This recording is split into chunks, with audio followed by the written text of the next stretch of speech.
Welcome back, champions. This is your instructional video for this week.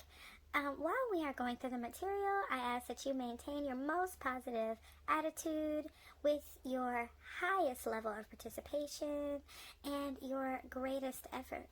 So, before we get started, I'd like to reiterate that our weekly newsletter comes out every Monday. That newsletter will have all the resources that will benefit all of us during this distance learning situation. We are meeting every single Tuesday, every single Wednesday to go over this material at our Touch Base Tuesday Hangout and our Wise Champion Wednesday Hangout. The more people who attend, the better. I look forward to seeing all of you there. Please enjoy this video. Try your best. You can do it. Show your work and check your answer. Enjoy. Welcome back, friends. So today we will be discussing 3-digit subtraction using expanded notation. We will be doing this in 4 easy steps. Let's get started. Step 1 has 3 parts. We will do the first part now. First part says to write out our equation. Our equation is blank plus 435 equals 601. Write your equation now. Part 2 asks us to label our equation. When we are labeling our equation for 3-digit subtraction using expanded notation, or even if we're not using expanded notation, we want to know what the whole number is and what the parts are. Our whole number is always going to be our biggest number. And then our other number is always going to be our known part. So let's make sure we're labeling that. Known part and whole number. And of course, we have to label what we're looking for, which is the missing part. Now that everything is labeled, we can move on to the third part, which is creating our number bond. Once we have labeled our equation, we can easily create our number bond. So, we know our whole number. Our whole number always goes at the top of our number bond because both of our parts have to add up to that whole number. So we will write that in. And then we already know one of our parts, so we'll write in that known part. And we are missing one of our parts, so we will leave that side blank. Now that we have created our number bond, let's move on to step 2. The first part of step 2 asks us to create a new equation. Well, Miss Madden, we already have an equation that we're working on. Why do we need to create a new one? Well, we need to create a new equation because we want to find our missing part. We already know what our whole number is and our known part is. We can take that information to help us find our missing part. So our new equation will be missing part equals whole number, which is 601, minus the known part, which is 435. And with this equation, we can now do part 2 of number 2, which is model the equation using expanded notation. When we are modeling an equation in expanded notation, we are splitting up the number by its place value. So, for our whole number, which is 601, we have 600 for the hundreds, plus 0 tens, double 0 because the 10 digits have 2 numbers, so it's 0, 0, and there aren't any tens in there, so it's double 0. And then for the ones, we have 1, because that's what that is. And then on the bottom part, we have our known part, which is 435. We have 5 in the ones place there, 30 equaling 3 tens in the tens place, and we have 4 hundreds in the hundreds place representing the hundreds for our known part, and let's label that known part. And now that we have our equation written in expanded notation, we are ready to do step 3, which is solve the equation and regroup if necessary. Each of our problems today will involve regrouping. This equation will cause us to regroup because the whole number has a lesser value in the ones place than our known part. So, we will need to get ones from the tens and then tens from the hundreds so we can solve this equation. But before we can solve, let's go ahead and regroup in the places that we need to. The number 1 from our whole number in the ones place is not greater than the 5 in the ones place for our known part. So we will have to get some ones from the tens because only the tens can give extra value to the ones. But wait, Miss Madden, there aren't any tens in the tens place. You're right. So smart. So that means that we have to get some tens from the hundreds place because the hundreds place is the only place value that can give extra value to the tens. So we will start from the hundreds place. When we regroup from the hundreds place, we have to take one of the hundreds away. So the first thing that we're going to do is cross out that 6 and write in a 500s. Because we're taking one of those hundreds over and we're sending it to our friends at the tens.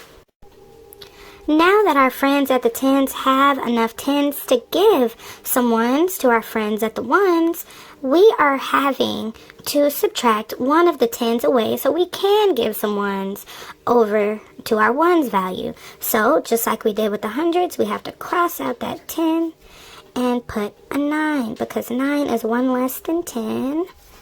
And then we send one of those tens over to our ones place value. Once the tens has sent over one of their tens to the ones place, we are able to solve the equation because now we have enough ones in the ones place to subtract our known parts ones. So we add the 10 ones that we got from the tens place to our ones place, and that's going to give us 11. And once that number is there, we are ready to solve all the way through. So 11 minus 5 is going to equal 6. And then 90 minus 30 is going to give us 60. And then the 500 minus 400 is going to give us 100. So we should get 100 plus 60 plus 6. We have solved our equation using expanded notation. We have moved from the ones place to the tens place to the hundreds to solve. Now we're able to go to our step 4, which is write the expanded notation number in standard form. To write our numbers in standard form, that just means that we are going to write our number the way that we usually write the numbers. So just like in our equation, when we started, the numbers were 435 and 601. We're going to write our answer in the same format. This number 100 plus 60 plus 6, that's not how we usually say numbers, but we do say those numbers 166. And this is the standard form. This is what our final answer needs to look like. Now that we have completed number 1 with all 4 of these steps, we need to make sure that we are filling in our number bond with that correct information and our original equation. Then we are completely done and we are ready to move on to number 2. Our second equation for 3-digit subtraction using expanded notation is 905 minus blank equals 257. Please do step 1 all on your own for number 2 with writing out your equation, labeling your equation, and creating your number bond. Pause the video here. You will have 30 seconds to do step 1. Our step 1 should have looked like this for our second equation with our labeling with the whole on our first number 905. It's the biggest number, so it has to be our whole number in our equation. And our known part is here as well. We have our known part labeled with our number bond labeled with that information that we have. Our missing part is obviously what we're looking for, and that's why it is blank in our number bond.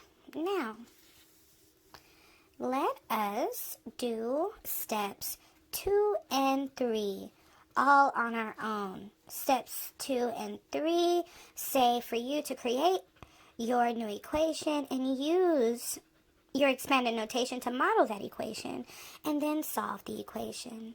When we come back, we will see step 2 and step 3 completed.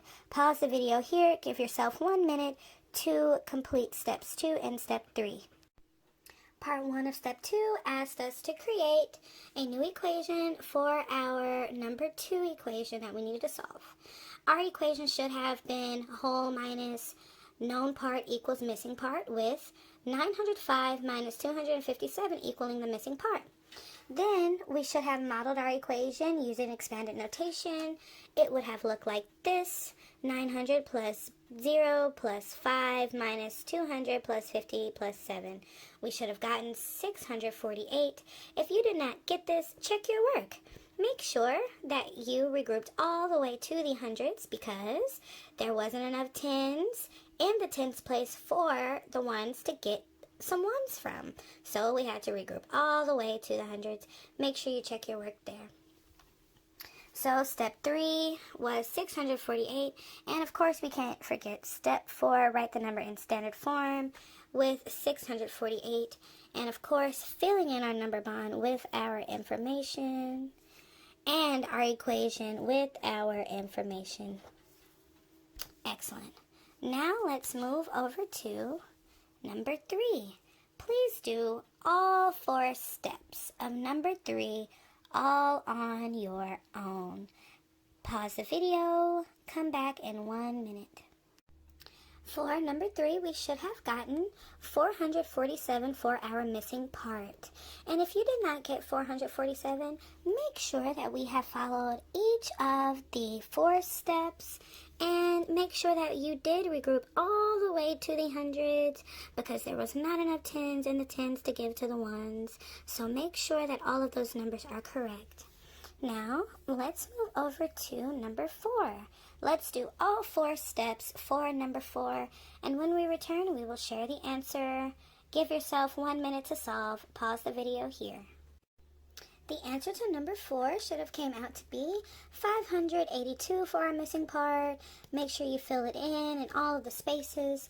If you did not get this answer right, I want you to make sure that we are paying attention from where we are regrouping from, because this problem had enough tens to give, but still needed to regroup when subtracting the tens, so just pay close attention there. And excellent work, 2nd grade, because we are at the end of our video and at the portion where you try some of this work all on your own. So go ahead and take a look at these 3 problems and use your 4 steps to solving these problems. Make sure you show your work and check your answer, and of course try your best, because you can do it. I look forward to getting your completed work in my inbox, and of course seeing your wonderful faces on Tuesdays to go over this material at Touch Base Tuesdays, and on Wednesdays to check all of our work from this material for Wise Champion Wednesdays. You have been excellent. Give yourself a pat on the back, and I will see you soon. Thank you for joining me. Bye-bye.